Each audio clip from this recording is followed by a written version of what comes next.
नमस्कार दोस्तों, स्वागत है आप सभी का मे एक्सप्लेनर पे। तो गाइस, हम आज एक ऐसे मांगा को एक्सप्लेन करने वाले हैं जिसमें हमारे हीरो के पास टेलीपोटेंशियल की शक्तियां होने वाली हैं। तो भाइयों, चलो कहानी को एक्सप्लेन करते हैं। कहानी की शुरुआत होती है और हमें एक शहर के बारे में बताया जाता है जहाँ के लड़के लोग काफ़ी ज़्यादा हरामी टाइप से होते हैं और वे लड़कियों को इम्प्रेस करने के लिए दूसरे लड़कों को काफ़ी ज़्यादा परेशान करते हैं और पीटते भी हैं। और वहीं हमारे हीरो वोंग जो ऑक्शो को दिखाया जाता है, जो कि काफ़ी डरपोक किस्म का होता है, क्योंकि वह जिस लड़की से प्रेम करता है उससे अपने प्रेम का इजहार भी नहीं किया जाता। और फिर कुछ देर बाद का सीन दिखाया जाता है जहाँ पे वही हरामी लड़के होते हैं जो कि वोंग को पकड़ के ब्रिज पे मार रहे होते हैं। वह उसे इतना मारते हैं कि वह अधमरी हालत में आ जाता है और फिर वे लड़के उसे मारने के बाद ब्रिज से नीचे समंदर में उसे फेंक देते हैं, जिसके बाद वोंग समुद्र में डूब जाता है। और फिर हमें वोंग को दिखाया जाता है जिसके बॉडी में कोई चमकीला चीज दिखाई दे रहा होता है जो कि सुपर क्यूब होता है और उस सुपर क्यूब का पावर उसके डीएनए में घुल रहा होता है, जिसकी वजह से वह अपने इच्छा अनुसार किसी भी स्थान पर टेलीपोर्ट हो सकता है। और जब वोंग के शरीर के अंदर सभी पावर्स आ जाती हैं तो हमारा वोंग तलवार लेके खड़ा हो जाता है और वह तैयार हो जाता है अपने आने वाली चुनौतियों का सामना करने के लिए, क्योंकि वह जानता है कि सुपर पावर के साथ सुपर कठिनाइयां भी आती हैं। और फिर हमें अगले सीन में वोंग को दिखाया जाता है जो कि अपने स्कूल जा रहा होता है और उसके स्कूल पहुंचने के बाद उसे यह पता चलता है कि उसके स्कूल में तो दुनिया का सबसे खतरनाक गेम खेला जा रहा है जिसका नाम होता है ट्रूथ और डेयर। इस गेम में आप हारने वाले से कुछ भी पूछ सकते हो, यहाँ तक कि उसके पर्सनल लाइफ की भी बातें पूछ सकते हो और उस प्लेयर को सब कुछ सच सच बताना होगा। और शायद से इसी वजह से इस गेम को दुनिया का सबसे खतरनाक गेम भी कहा जाता है। और फिर सभी लोग मिलके वह गेम खेलने लगते हैं। बारी होती है एक लड़की की जो कि काफी सावधानी पूर्वक अपना चाल चल रही होती है, लेकिन फिर भी वह हार जाती है। और फिर सभी लोग चिल्ला चिल्ला के बोलने लगते हैं, शेनियाओ तुम तो हार गई। शेनियाओ भी उत्तर में बोलती है, हाँ यार मैं तो हार गई फिर से, ये तो काफी कठिन था। और फिर वोंग सोचने लगता है कि शेनियाओ जब हाई स्कूल में एडमिशन करवाने के लिए आई थी तभी चेंगबेई हाई स्कूल के दो गैंग्स की नजर इसके ऊपर पड़ गई थी, जिसकी वजह से उन दोनों गैंग्स वालों ने आपस में ही मारकाट करना शुरू कर दिया था। और फिर हमें स्कूल का सीन दिखाया जाता है जहाँ पे चश्मे वाला लोंडा शेनियाओ से पूछता है, शेनियाओ क्या तुम तैयार हो हमारे प्रश्न का जवाब देने के लिए। और तभी चश्मे वाला लौंडा शेनियाओ से प्रश्न पूछ ही लेता है। वह पूछता है कि शेनियाओ तुम्हारा बॉयफ्रेंड कौन है और तुम्हें बताना ही होगा कि कौन है। और तभी शेनियाओ शर्माते हुए बोलती है, कहती ये तो काफी घटिया सवाल है, क्या मुझे इसका जवाब तुम लोग के सामने ही देना होगा। शेनियाओ का जवाब सुन के वह चश्मे वाला लड़का बोलता है, बिल्कुल तुम्हें बताना ही होगा, क्योंकि इस गेम का रूल है जो इस गेम में हारेगा वह सच बोलेगा, इसलिए हम लोग के सवाल का जवाब दो। और फिर वोंग भी उस चश्मे वाले लड़के के समर्थन में होके बोलता है, कहता है हाँ तुम्हें तो बताना ही होगा, जो हमने पूछा है उसका जवाब दो तुम। और सभी लोग शेनियाओ को देख के एक अजीब सा फेस बनाने लगते हैं, जिसको देख के तो शेनियाओ शर्मा सी जाती है। और फिर शेनियाओ बोलती है, कहती है कि मैं जिससे प्यार करती हूँ उसका नाम है वोंग जियो ऑक्सियो। इतना सुनते ही सब लोग बोलते हैं, क्या तुम सच बोली हो, तुम वोंग से प्यार करती हो। और इतना सुनने के बाद तो वोंग की गांड फट जाती है। और तभी चश्मिश बोलता है, शेनियाओ तुम मजाक तो नहीं कर रही हो। इतने में वोंग बोलता है, कहता है यार मेरी तो गांड ही फट गई थी यार ये सुन के कि ये मेरे से प्यार कर रही है, वो तो ठीक हुआ कि ये मुझसे मजाक कर रही थी, नहीं तो मैं मर ही जाता। और तभी शेनियाओ बोलती है, कहती कि मैं झूठ नहीं बोल रही हूँ, मैं सच बोल रही हूँ, क्योंकि मैं तुम्हें जूनियर हाई स्कूल से ही पसंद करती हूँ। और तभी चश्मिश बोलता है, सच में तुम इससे प्यार करती हो। इस बार वोंग समझ चुका था कि शेनियाओ सच बोल रही है, वह सच में मुझसे प्रेम करती है। वोंग सोचता है कि मैं इसे सालों से पसंद कर रहा था, लेकिन ये भी मुझे पसंद करती है, ये तो मुझे पता ही नहीं था। और फिर हमें वोंग को दिखाया जाता है। वोंग तो बिल्कुल पसीने से भीग चुका होता है, उसके हाथ पैर कपकपा रहे होते हैं, उसे पता ही नहीं चल रहा था कि वो क्या करे, वो घबराए या खुश हो इस बात पे। और फिर हमें अगले सीन में वोंग को दिखाया जाता है जो कि चीख चिल्ला रहा होता है क्योंकि उसे कोई पीट रहा होता है। और ये वही गैंगस्टर होते हैं जो कि शेनियाओ के पीछे पड़े हुए हैं। और तभी वह आदमी वोंग से बोलता है कि हमारे बॉस जिस लड़की से प्यार करते हैं तुम तो उसी लड़की को पटा रहे हो, अब तो तुम्हें हम जिंदा नहीं छोड़ेंगे। और तभी वोंग उसके लीडर को गालियां देने लगता है। उसके गैंग का जो लीडर होता है वह गाड़ी पे बैठ के सुट्टा मार रहा होता है। फिर वह बोलता है कि वाह बेटा तुम हमको गाली दे रहे हो, शायद से तुम्हें ये पता नहीं कि मैं चेंगबेई कॉलेज का सबसे बड़ा गैंगस्टर हूँ। और तभी वोंग के पास शेनियाओ कॉल करती है, जिसको उस गैंग का लीडर उठाता है और बोलता है, याओ याओ तुम्हें तो बड़ी दिन बाद देखा मैंने, कैसी हो तुम। और तभी उसकी रिप्लाई में याओ याओ बोलती है, ओए क्या चल रहा है वहाँ पे, क्या ये वोंग का फोन नहीं है। और इस गैंग के लीडर का नाम है संजू। तो संजू गाइस बोलता है कि एक मिनट जरा रुकोगी याओ याओ, मैं तुम्हें कुछ दिखाना चाहता हूँ जो कि तुम्हें काफी ज्यादा अच्छा लगने वाला है। और तभी संजू फोन को वोंग की तरफ करता है, जिसको याओ याओ देख के काफी ज्यादा परेशान यादान हो जाती है क्योंकि वोंग को काफी ज्यादा पीटा गया था, उसकी आंखें सूज गई थी। और तभी संजू याओ याओ से बोलता है कि अगर तुम मुझसे प्यार कर लो तो मैं तुम्हें बहुत कुछ देने के लिए तैयार हूँ। और फिर वोंग को देख के उसके गैंग के मेंबर्स काफी जोर जोर से हंसने लगते हैं, जिसको देख के शेनियाओ काफी ज्यादा गुस्सा हो जाती है। वह बोलती है क्या किया तुमने वोंग के साथ। और तभी वोंग को एक आइडिया सूझता है, वह अपनी दूसरी आंख को खोलता और एक अलग सा लुक देता है, जिसको देख के गैंग के मेंबर्स काफी ज्यादा चौंक जाते हैं। वो सोचते हैं कि क्या करने वाला है वोंग। और तभी वोंग अपने सर को पीछे ले जाता है और एक जोरदार अटैक उसके सर पे करता है, जिसकी वजह से वोंग उसके हाथों से छूट जाता है और वह ब्रिज से नीचे गिरने लगता है। और तभी संजू यीशु से बोलता है तुमने ये क्या कर दिया, तुमने उसे नीचे क्यों फेंका, हमें उसे जान से नहीं मारना था। और फिर यीशु बोलता है कि बॉस उसने मेरे ऊपर अटैक किया, जिसकी वजह से वो मेरे हाथों से छूट गया और नीचे गिर गया। और फिर वोंग को दिखाया जाता है जिसको तैरना नहीं आता और वह समंदर की गहराइयों में डूबता हुआ चला जाता है। और फिर कुछ देर बाद उसकी सांसें भी फूलने लगती है, जिसकी वजह से उसको ऐसा लग रहा था कि बस मैं अब मरने वाला हूँ। और तभी उसकी आंखें बंद हो जाती हैं, जिसके बाद उसे सेनियाओं की याद आने लगती है। वह सोचता है कि अगर मैं मर गया तो सेनियाओं की मदद कौन करेगा, क्योंकि उसके पीछे काफ़ी ज़्यादा गैंगस्टर पड़े हुए हैं। और फिर वोंग अपनी आंखों को खोलता है तो वो जब अपने बगल में देखता है तो कुछ दूरी पर उसे एक चमकीला छेद दिखाई देता है। तो वो उसे देखने के लिए उसके पास में जाता है तो उसे पता चलता है कि ये एक क्यूब है जो कि काफी अधिक चमक रहा होता है। वह उसको देखने के लिए हाथों से उठा लेता है और तभी उसके हाथों से वह क्यूब फिसल जाता है और उसके बॉडी के अंदर जाने लगता है। और वोंग अपने बॉडी में क्यूब को जाता हुआ देख के काफी ज्यादा डर जाता है और वहाँ ऊपर ब्रिज पे खड़े होके सभी गैंग्स के मेंबर उसे देख रहे होते हैं कि वह अभी तक ऊपर क्यों नहीं आया, कहीं वो मर तो नहीं गया। और फिर हमें वोंग को दिखाया जाता है जो कि पानी के अंदर काफी ज्यादा छटपटा रहा होता है, क्योंकि क्यूब की एनर्जी उसके बॉडी में समाहित हो रही थी और उसे काफी ज्यादा जलन हो रही थी। और फिर हमें दिखाया जाता है कि क्यूब की सभी एनर्जी उसके अंदर समाहित हो चुकी है और उसके डीएनए का प्रवाह विपरीत दिशा में हो चुका है, जिसकी वजह से वह अपने इच्छा अनुसार कहीं भी टेलीपोर्ट हो सकता है। और फिर वोंग अचानक से कहीं पे टेलीपोर्ट हो जाता है। जब वो देखता है अपने आसपास तो वो बोलता है कि ये क्या, मैं तो पानी में था, मैं हवा में कैसे आ गया। और फिर वोंग नीचे गिरने लगता है, जिसके बाद तो उसकी पूरी फट जाती है, वह काफी ज्यादा डर जाता है। फिर वह जंगल में भी टेलीपोर्ट हो जाता है और फिर कुछ देर बाद वह अपने शहर के ऊपर टेलीपोर्ट होता है। और फिर वह गिर ही रहा होता है कि उसको काफी ज्यादा डर लगने लगता है, उसकी आंखें तो बाहर आने लगती हैं। और फिर जैसे ही वह जमीन में टकराने वाला था वह तुरंत वहां से टेलीपोर्ट हो जाता है। और फिर हमें स्कूल का सीन दिखाया जाता है जहाँ पे वह बोर्ड से टेलीपोर्ट होकर सीधे बेंच पे गिरता है। उसे हल्का सा ही चोट लगता है और वह बेंच से उठ के इधर उधर देखने लगता है कि मैं कहाँ पे पहुंच गया हूँ। और फिर वह सोचने लगता है कि अभी 1 मिनट पहले मैं पानी में था और इतनी जल्दी मैं स्कूल में कैसे आ गया। तो भाइयों हमारा यह एपिसोड यहीं पे खत्म होता है। अब मिलते हैं इसके अगले एपिसोड में, तब तक के लिए नमस्कार।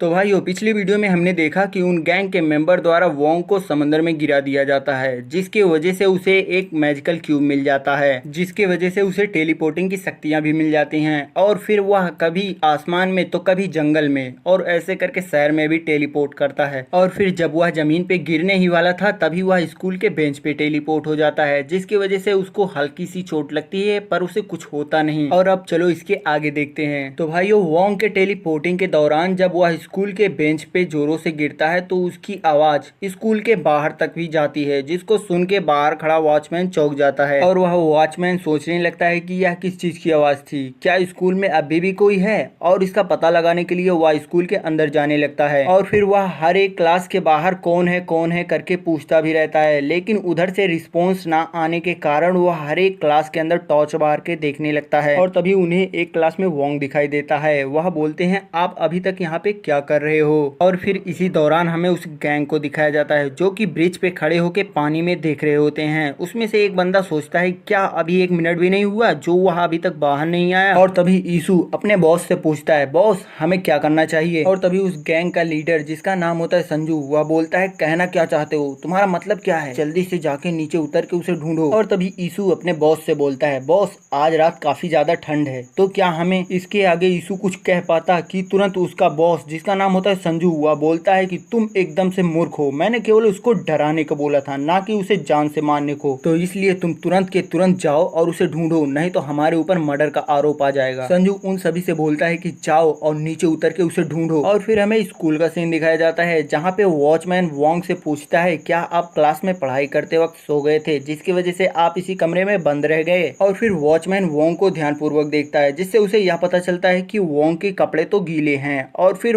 वॉचमैन वोंग से पूछता है कि क्या तुम बिल्कुल लापरवाह हो चुके हो, तुम्हारे कपड़े कैसे गीले हुए। और फिर वोंग बोलता है कि मैं तो पानी पी रहा था, ये तो थोड़ा सा पानी गलती से मेरे ऊपर गिर गया जिसकी वजह से ये हो गया। खैर ये सब छोड़िए सर, मैं जा रहा हूँ। और फिर वोंग अलविदा बोल के जाने लगता है। और फिर वोंग को जाता हुआ देख वॉचमैन सोचता है कि आखिर पानी पीने से इतना गीला कौन हो सकता है, आखिर उसके साथ हो क्या रहा है। और फिर हमें उस गैंग को दिखाया जाता है जो कि पानी में घुस के वोंग को ढूंढ रहे होते हैं, लेकिन वोंग उन्हें कहीं नहीं मिल रहा होता है। एक बंदा बोलता है कि आखिर ये बंदा गया कहाँ, मुझे मिल क्यों नहीं रहा। और तभी उसके बगल का बड़े बालों वाला लोंडा बोलता है कि यार पानी तो काफी ज्यादा ठंडा है। और फिर इन्हें वोंग को ढूंढते ढूंढते काफी ज्यादा समय हो जाता है। फिर एक बंदा बोलता है यार मैं तो आधे घंटे से वोंग को ढूंढ रहा हूँ लेकिन अभी तक मुझे कुछ भी नहीं मिला। साथ ही वह अपने गेंदों को जमा भी रहा होता है। उसके बगल में खड़ा हुआ बड़े बालों वाला लड़का बोलता है कहीं ये लड़का एक्वामैन तो नहीं है। तभी उसके बगल वाला लड़का बोलता है शांत रहो और उसे खोजते रहो। इसी दौरान हमें शहर का सीन दिखाया जाता है जहाँ पे वोंग अपने घर पे पहुंच चुका होता है। वह अपने एसी को ऑन करके बिस्तर पे लेटा हुआ होता है। वोंग सोचता है कि क्या टेलीपोर्टिंग संभव है। मुझे हालांकि अच्छे से याद है कि मैं पहले क्यूब के अंदर गया और फिर मुझे कहीं टेलीपोर्ट कर दिया गया। मेरे हिसाब से यह सब क्यूब के कारण हुआ था। और तभी रहस्यमयी तरीके से किसी की आवाज आती है जो कि बोलता है बिंगो। तभी वोंग काफी ज्यादा डर जाता है। वह बोलता है कौन था। वोंग के इतना बोलते ही वह फिर से कहीं टेलीपोर्ट होने लगता है जिसकी वजह से वोंग और भी ज्यादा डर जाता है और फिर वह जोरों जोरों से चिल्लाने लगता है। तभी वह जमीन पे गिर जाता है और वह देखता है कि वह एक कमरे में आ चुका है। और तभी वह आवाज फिर से आने लगती है। वह बोलती है कि मैं ही था जो आपसे बात कर रहा था माय लॉर्ड। और वह आवाज वोंग से बोलती है कि मैं हूँ अल्टीमेट यूनिवर्स सिस्टम और मेरा नाम है होरा ड्रिक। और तभी वोंग बोलता है कि कौन हो तुम और ये क्या बदतमीजी है। और फिर वोंग उससे पूछता है कहीं तुम एलियन तो नहीं जो कि मनुष्य के ऊपर एक्सपेरिमेंट करने के लिए उनको किडनैप करते हो, या फिर ये सिर्फ मेरा भ्रम है। और वह आवाज फिर से आती है और वह बोलता है कि यह कोई आपका भ्रम नहीं, ना ही मैं कोई एलियन हूँ, यह एक क्यूब स्पेस है जिसके अंदर आप हैं माय लॉर्ड। और जबकि इसके आंतरिक भाग में 3 बाई 3 वर्ग मीटर का पोर्टेबल जगह भी है। और अब वोंग बिल्कुल शांत हो चुका होता है क्योंकि वह जान चुका होता है कि यह सब कुछ सच है और वह एक क्यूब के अंदर है। वह उस क्यूब को छू कर देखने लगता है और फिर वोंग बोलता है क्यूब मैं जाना चाहता हूँ, मुझे बाहर निकालो। और फिर क्यूब बोलता है आप किसी भी समय बाहर जा सकते हो हे लॉर्ड, लेकिन आपको सटीक टेलीपोर्टेशन स्थान को नियंत्रित करना सीखना होगा। वोंग बोलता है आपका मतलब क्या है, मुझे कुछ समझ नहीं आ रहा। और तभी क्यूब एक मैप दिखाता है जो कि टेलीपोटेंशियल क्षेत्र का होता है। क्यूब वोंग से बोलता है कि सीधे शब्दों में कहूँ तो आप स्वयं को क्यूब के बीच के 15 मीटर के अंदर कहीं भी टेलीपोर्ट कर सकते हैं। क्यूब वोंग से बोलता है कि हालांकि आपको स्वयं को आकाश में दोबारा से टेलीपोर्ट नहीं करना चाहिए क्योंकि क्यूब अपनी ऊर्जा समाप्त कर रहा है और हर एक टेलीपोटेंशियल के बीच लगभग 1 मिनट का गैप रहता है। और फिर वोंग क्यूब के अंदर टेलीपोर्ट करता है लेकिन वह गलती से 15 मीटर से ऊपर आसमान में टेलीपोर्ट हो जाता है और वह गिरने लगता है। काफी रफ्तार में आने की वजह से वह जमीन पे गिर जाता है जिसकी वजह से उसके खोपड़ी से उसके दोनों आंख बाहर आ जाते हैं और वह तुरंत ही मर जाता है। और तभी क्यूब वोंग से बोलता है क्या तुम खुद को फिर से 15 मीटर रेंज से ऊपर आसमान में टेलीपोर्ट करना चाहते हो, इससे तुम मर सकते हो। इसका यह मतलब होता है कि वोंग अभी मरा नहीं है, वह अभी जिंदा है। ये जो दिखाया गया था कि वोंग मर गया वो तो एक वीडियो था जो कि क्यूब ने वोंग को समझाने के लिए प्ले की थी, जिसको देख के वोंग बोलता है ओ शिट, इतनी खतरनाक व्यवस्था, क्या तुम लोगों को मरवाने की कोशिश कर रहे हो। और वोंग को भी समझ में आ जाता है कि मुझे आकाश में टेलीपोर्ट नहीं करना है, नहीं तो मैं गिरने के बाद सीधे ही मर जाऊंगा। वोंग क्यूब से बोलता है कि आप तो कह रहे थे कि आपकी शक्तियां खत्म हो रही है, लेकिन फिर भी आप यह कहने की हिम्मत कर रहे हैं कि आप अजय यूनिवर्स सिस्टम हैं। और तभी क्यूब बोलता है मैं कोई अजय यूनिवर्स सिस्टम नहीं हूँ, मैं तो अल्टीमेट यूनिवर्स सिस्टम हूँ। तभी वोंग बोलता है तो क्या फर्क पड़ता है, यह कुछ लंगड़े बच्चों के शो जैसा लगता है, आप मुझे बताइए कि मैं सटीक लोकेशन कैसे पता लगाऊं। और फिर क्यूब बोलता है हे लॉर्ड, क्या आपने इसे पहले से ही महसूस नहीं किया। और फिर क्यूब उसे छठी इंद्रिय के बारे में बताता है। तो भाइयों हमारा यह एपिसोड भी यहीं पे समाप्त होता है। अब मिलते हैं इसके अगले एपिसोड में, तब तक के लिए नमस्कार।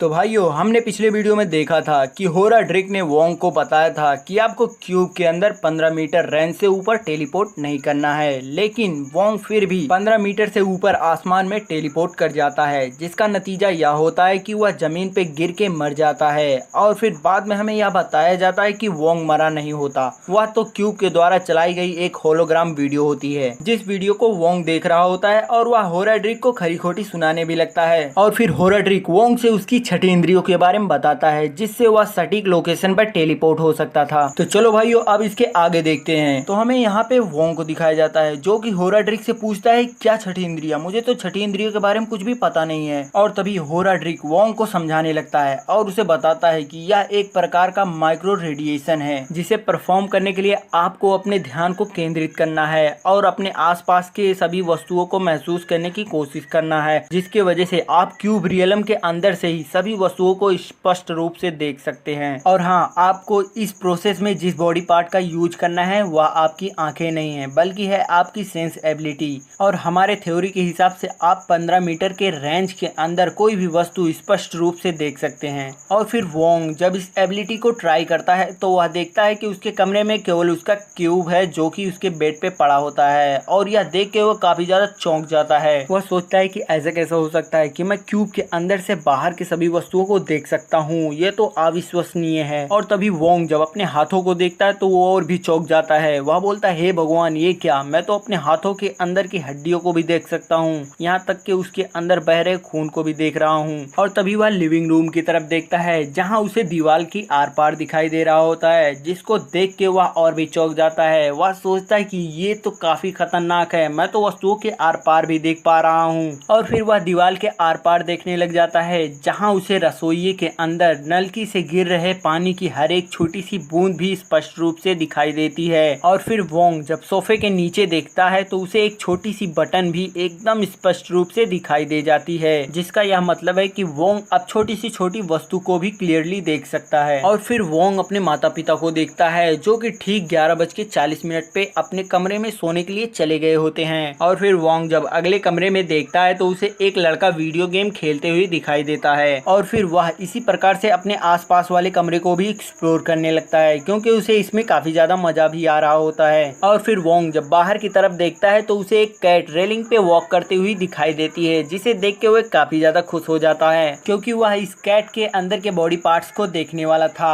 और वह सोचता है कि मैं हालांकि पशुओं का डॉक्टर नहीं हूँ लेकिन यह देखने में काफी ज्यादा अच्छा लगेगा। और वह जैसे ही बिल्ली के बॉडी पार्ट्स को देखने के लिए उसके करीब जाता है तुरंत से बिल्ली मुड़ के उसे देखने लगती है, जिसको देख के वोंग तो काफी ज्यादा घबरा जाता है। वह सोचता है ये कैसे हो सकता है, ये बिल्ली तो मेरी सेंसिबल एबिलिटी को भी पहचान गई और मुझे देख रही है। और तभी होराड्रिक वोंग से बोलता है कि माय लॉर्ड, आपने तो विश्व को समझने के लिए माइक्रोवेव रेडिएशन का उपयोग करना चुन लिया है, जिसकी वजह से अब आप बाहर टेलीपोर्ट कर सकते हैं क्योंकि बस आपको एक सटीक लोकेशन ढूंढना है जहाँ पे आप सुरक्षित टेलीपोर्ट कर सकें। और फिर वोंग बोलता है बस सटीक लोकेशन ढूंढना है और टेलीपोर्ट होना है। इतना कहने के बाद वह सोचता है और फिर वह टेलीपोर्ट हो जाता है। और फिर वोंग जब टेलीपोर्ट हो जाता है तो बोलता है ये तो काफी आसान था, इसको मैंने पहले भी किया है। और वह जब इधर उधर देखता है तो उसे पता चलता है कि ये तो मेरा कमरा है ही नहीं। और यह जानने के बाद वो तो काफी ज्यादा घबरा जाता है, उसके तो पसीने छूटने लगते हैं। वोंग सोचता है कि शायद से जब मैं टेलीपोर्ट कर रहा था तब मैं नीचे लिविंग रूम को देख रहा था, जिसकी वजह से मैं यहाँ पे आ गया, लेकिन मुझे अभी भी नहीं पता ये किसका रूम है। और तभी वोंग को याद आता है कि हमारे घर के नीचे जो एक महिला रहती है जो कि एक ऑफिस वर्कर है, यह उसी का घर है। और यह सब जानने के बाद वोंग तो काफी ज्यादा डर जाता है, उसके सर से पसीने छूने लगते हैं। वह यहाँ से जल्दी निकलना चाहता था। और तभी उस लेडी का आवाज आता है, वह बोलती है जियाओ ओलियो, क्या आप मेरे लिए लिविंग रूम से तौलिया ला सकते हैं। और तभी वोंग के पीछे वाले कमरे से जियाओ ओलियो बोलता है ठीक है ला रहा हूँ। और यह सब सुन के वोंग तो काफी ज्यादा डर चुका होता है और वह जब देखता है उसके पीछे ही तौलिया पड़ी होती है तो यह देख के उसकी गांड तो पूरी फट जाती है। और तभी वह लेडी बोलती है क्या तुम मुझसे मजाक तो नहीं कर रहे, जल्दी लेके आओ तौलिया मेरे डार्लिंग। और तभी जियाओ ओलियो बोलता है बस थोड़ी देर रुको, मैं लेके आ रहा हूँ तौलिया। लेकिन वह लेडी तौलिया लेने के लिए बाहर आने लगती है, जिसको देख के वोंग काफी ज्यादा डर जाता है। वह अपना सर पकड़ के दबाने लगता है, वह चिल्लाते हुए बोलता है पागल क्यूब, जल्दी से मुझे वापस टेलीपोर्ट करो। और तभी होराड्रिक वोंग से बोलता है कि गुस्ताखी के लिए माफ कीजिए माय लॉर्ड, लेकिन आपको वापस से टेलीपोर्ट होने के लिए 35 सेकंड शेष है। यह सुनने के बाद वोंग बोलता है क्या 35 सेकंड, क्या तुम मेरे साथ कोई घटिया मजाक कर रहे हो। और तभी वोंग सोचने लगता है कि मैं यह क्या करने जा रहा हूँ, मैं तो बहुत ही खराब हूँ। और तभी वह लेडी उस रूम में आ जाती है जिस रूम में वोंग था, लेकिन लेडी के आने से पहले ही वोंग सोफे के पीछे जाके छुप जाता है। लेडी तौलिया ढूंढने लगती है लेकिन उसे तौलिया नहीं मिलता और फिर वह पूछती है तौलिया कहाँ है, जिसके बाद उसे सोफे पे तौलिया पड़ा हुआ दिखाई देता है, जिसको लेने के लिए वह जैसे ही जाती है वोंग को उस लेडी की चप्पल की आवाज सुनाई देने लगती है, जिसको सुन के वह काफी ज्यादा डर जाता है। वह अपने दोनों हाथों से मुंह को पकड़ लेता है और सोचने लगता है हे भगवान या मुझे ना देख पाए, नहीं तो मैं बर्बाद हो जाऊंगा। और फिर वोंग क्यूब से बोलता है हे पागल आदमी, क्या कूल डाउन टाइम समाप्त हो गया, जल्दी से मुझे वापस भेजो। और तभी क्यूब बोलता है 10 सेकेंड का कूल डाउन टाइम बचा है सेस माय लॉर्ड। और होराड्रिक की यह बात सुन के वोंग मानो सदमे में चला जाता है। वह सोचता है कि मेरी जिंदगी तो अब बर्बाद हो चुकी है। वह सोचने लगा कि कल के न्यूज में निकलेगा कि एक वितरित छात्र रात में एक महिला के अपार्टमेंट में घुस गया। और तभी वोंग के पीछे से चरमराहट की आवाज आती है, जिसको सुन के वह लड़की घूम जाती है। और तभी वोंग तो काफी ज्यादा डर जाता है। वह सोचता है कि अब तो मैं गया। वह लड़की जब पीछे घूम के देखती है तो उसे कोई नहीं दिखाई देता। वह समझती है कि जियाओ ओलियो है जो कि मेरे साथ कोई मजाक कर रहा है, इसलिए वह जियाओ ओलियो बुलाती है। लेकिन जियाओ ओलियो तो अपने कमरे में ही होता है और उसकी आवाज सुन के वह काफी ज्यादा चौंक जाती है। वह सोचती है कि कौन था जो यहाँ पे अभी को आवाज किया और फिर वह उसे ढूंढने लगती है। जब वह लेडी सोफे के पीछे देखती है तो उसे कोई नहीं दिखाई देता क्योंकि वोंग तो टेलीपोर्ट हो चुका था। और फिर हमें वोंग को दिखाया जाता है जो कि अपने कमरे में पहुंच चुका होता है। उसकी बहुत बुरी हालत हो चुकी थी लेकिन इसके बावजूद भी वह खुश था। वह बोलता है हे भगवान तेरा लाख लाख शुक्र है जो इस पागल ने मुझे आखिरी मिनट में मुझे यहाँ पे टेलीपोर्ट कर लिया, नहीं तो मैं पकड़ा जाता। वोंग बोलता है कि मुझे तो हार्ट अटैक आने वाला था और मेरा दिल भी लगभग मेरे छाती से बाहर निकल चुका था। तो भाइयों वोंग के इतना बोलते ही यह एपिसोड भी यहीं पे एंड हो जाता है। अब मिलते हैं इसके अगले एपिसोड में, तब तक के लिए नमस्कार। तो भाइयों हमारे चैनल पे नए हो तो चैनल को सब्सक्राइब कर दो और वीडियो को एक लाइक जरूर से कर दिया करो। तो भाइयों हमने पिछली वीडियो में देखा कि वोंग ने माइक्रोवेव रेडिएशन का यूज करना बढ़िया से सीख लिया होता है और वह कभी अपने हाथों के आर पार तो कभी दीवार के आर पार देखने लग जाता है। और वोंग ने इसी एबिलिटी का यूज करके अपने क्यूब रियलम से टेलीपोर्ट भी किया था, लेकिन वह अपने कमरे के बजाय दूसरे कमरे में टेलीपोर्ट हो जाता है। और तभी उस कमरे की लेडी भी वहाँ पे आ जाती है जिसकी वजह से वोंग को छुपना पड़ता है। और जब लड़की को एहसास होता है कि यहाँ पे कोई है तो उसे ढूंढने के लिए वह वहाँ पे जाती है, लेकिन वोंग वहाँ पे नहीं होता क्योंकि वोंग का टेलीपोर्टिंग कूलडाउन टाइम समाप्त हो चुका था और वह अपने कमरे में टेलीपोर्ट हो जाता है। तो भाइयों अब चलो इसके आगे देखते हैं। तो हमें यहाँ वोंग को दिखाया जाता है जो कि जमीन पे लेटा हुआ होता है क्योंकि वह काफी ज्यादा घबराया हुआ था। और तभी क्यूब वोंग से बोलता है कांग्रेचुलेशन माय लॉर्ड, आपने तो समय रहते हुए वहाँ से टेलीपोर्ट कर लिया जिसकी वजह से आपकी सेंसिबल एबिलिटी भी काफी ज्यादा अपग्रेड हो चुकी है और अब आपने केयरफुली टेलीपोर्ट करना भी सीख लिया है। क्यूब की यह बातें सुन के वोंग अपने आप को काफी ज्यादा पावरफुल महसूस करता है और वह काफी ज्यादा खुश होने लगता है। और तभी क्यूब वोंग को टेलीपोटेंशियल के बारे में समझाने लगता है। वह बताता है कि होराड्रिक स्पेस के अंदर टेलीपोटेंशियल को 2 पार्ट्स में डिवाइड किया गया है, जिसका पार्ट 1 है नॉर्मल स्पेस से क्यूब स्पेस में टेलीपोर्ट होने की प्रक्रिया और सेकेंड पार्ट में आप अपने वर्ल्ड से दूसरे वर्ल्ड में टेलीपोर्ट कर सकते हो, लेकिन इसमें आपको अधिकतम पावर रेडिएशन का यूज करना आना चाहिए, अन्यथा आप नहीं कर सकते। और हर एक टेलीपोटेंशियल के बाद आपका 1 मिनट का कूलडाउन टाइम भी चलता है, लेकिन अगर आपके पास स्पेस स्टोन है तो आप इमीडिएटली टेलीपोर्ट कर सकते हैं। और तभी वोंग बोलता है कि इसका मतलब है कि मेरे पास सुपर पावर्स आ चुकी हैं, जिसकी बात सुन के क्यूब भी बोलता है कि हाँ माय लॉर्ड आप सही समझ रहे हैं, आपके पास सुपर पावर्स आ चुकी हैं। और फिर वोंग सोचने लगता है कि मैं जिस दुनिया में 17 वर्षों से रह रहा हूँ मुझे यही लग रहा था कि यही एक दुनिया है, लेकिन सच्चाई तो इसके विपरीत है, इसके अलावा भी कोई दुनिया है मुझे अब पता चली। हालांकि स्टार्टर्स को यह बिल्कुल भी समझ में नहीं आएगा कि पृथ्वी के अलावा भी कोई दुनिया है जिस पे लाइफ एग्जिस्ट करती है। मुझे यह सब इसलिए पता है क्योंकि मुझे सुपर पावर्स मिल चुके हैं, इसलिए मैं यह सब जानता हूँ, लेकिन मुझे यह अभी भी नहीं पता कि हमारी दुनिया में एलियन एग्जिस्ट करते हैं या फिर नहीं। और अब तो मुझे मेरी धरती भी मेरी नहीं लगती, ऐसा लगता है कि मैं एलियन के ग्रह पे आ चुका हूँ। और तभी वोंग सोचता है कि मेरे पास तो सुपर पावर्स हैं, इसलिए अब मैं सुपर हीरो बनूंगा। और फिर सोचता है कि नहीं सुपर हीरो नहीं ठीक रहेगा, मैं बनूंगा धरती का रक्षक। कैसा रहेगा धरती का रक्षक, ये भी अच्छा नहीं लग रहा है, इसलिए अब मैं बनूंगा विश्व का राजा, किंग ऑफ द वर्ल्ड। और इतना कहने के बाद वोंग जोर जोर से हंसने लगता है। और तभी वोंग अचानक से काफी ज्यादा दुखी हो जाता है। वह सोचने लगता है कि मैंने ये क्या कर दिया, मैंने तो काफी ज्यादा गड़बड़ कर दी, जिसकी वजह से मेरे ऑल वर्ल्ड व्यू की एबिलिटी भी डिस्ट्रॉय हो चुकी है। और तभी वोंग होराड्रिक से दुखी मन से पूछता है कि क्यों, क्या तुम्हारा नाम होराड्रिक है?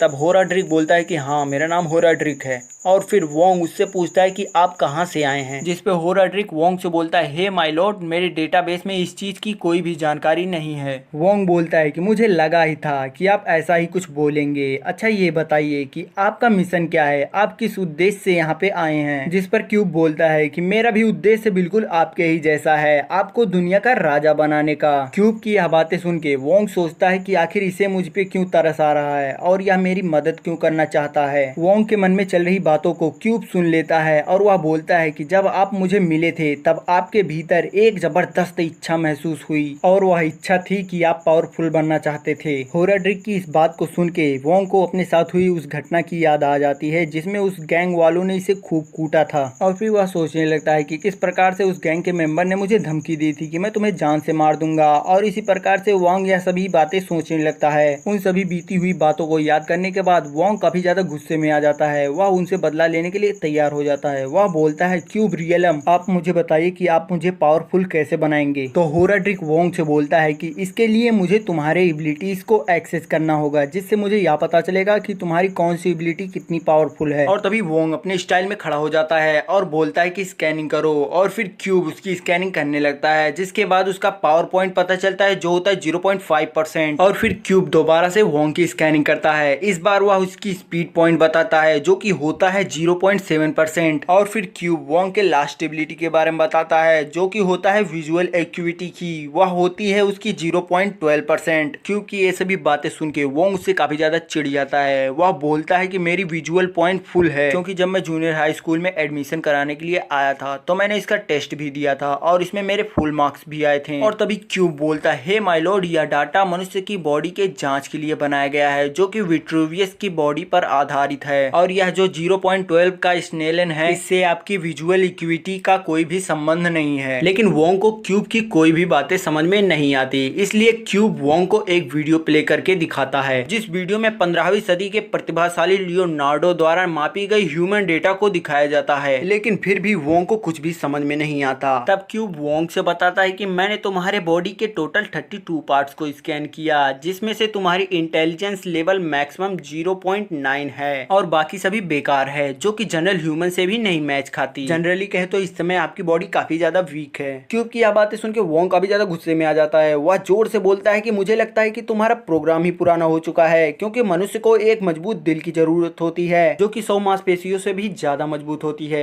और इतना कहने के बाद वोंग क्यूब के ऊपर एक थप्पड़ मारता है, जिसकी वजह से क्यूब के अंदर ह्यूमन पावर स्कैनिंग ऑन हो जाती है। और तभी क्यूब बोलता है कि मेल पैरामीटर, मैंने इसकी भी जांच कर ली है, आपके अंदर केवल मेल स्टेमिना ही है। और तभी वोंग बोलता है कि इतना काफी है ना, चलो अब इस बात को छोड़ते हैं और आप मुझे बताओ कि आपने विश्व के राजा के बारे में क्या कहा था। और तभी क्यूब बताता है कि विश्व का राजा बनने के लिए हमें पहले स्टोन्स कलेक्ट करना है। क्यूब की इस बात को सुन के वोंग तो पहले अपना पसीना पोंछता है और फिर सोचने लगता है, क्या पत्थर से हम लोग इस दुनिया पे राज करेंगे। और तभी वोंग क्यूब से पूछता है कि क्या आपका मतलब उस चट्टान से तो नहीं जो हमें हर जगह दिखाई देता है। और तभी क्यूब बोलता है, हाँ, पत्थर दुनिया की सबसे पुरानी चीज है और पृथ्वी पे कई अलग अलग प्रकार के पत्थर भी हैं और वे सभी अपने साथ मिस्टीरियस एंड अनप्रेडिक्टेबल पावर्स भी लाते हैं। और फिर क्यूब वोंग को इन सभी स्टोन्स के बारे में बताने लगता है, जिसमें पहला स्टोन होता है जो कि इनक्रेडिबल और काफी हार्ड होता है, और दूसरा स्टोन जो कि काफी ब्राइट और चमकीला होता है, और तीसरा स्टोन जिसके अंदर काफी ज्यादा सुपर पावर्स होती हैं, और चौथा जो कि लास्ट में है उसके अंदर काफी ज्यादा mysterious power and good luck होते हैं। और तभी हमें वोंग को दिखाया जाता है जो कि पृथ्वी से बाहर स्पेस में उड़ रहा होता है। और तभी क्यूब वोंग से बोलता है कि होराड्रिक की असली शक्ति यह है कि मैं तुम्हें जेम्स की पावर को इस्तेमाल करने की अनुमति दे सकता हूँ। और फिर यहीं पे हमारा यह एपिसोड खत्म हो जाता है। इसके अगले एपिसोड को देखने के लिए हमारे चैनल को सब्सक्राइब कर लीजिए। अब मिलते हैं अगले एपिसोड में, तब तक के लिए नमस्कार।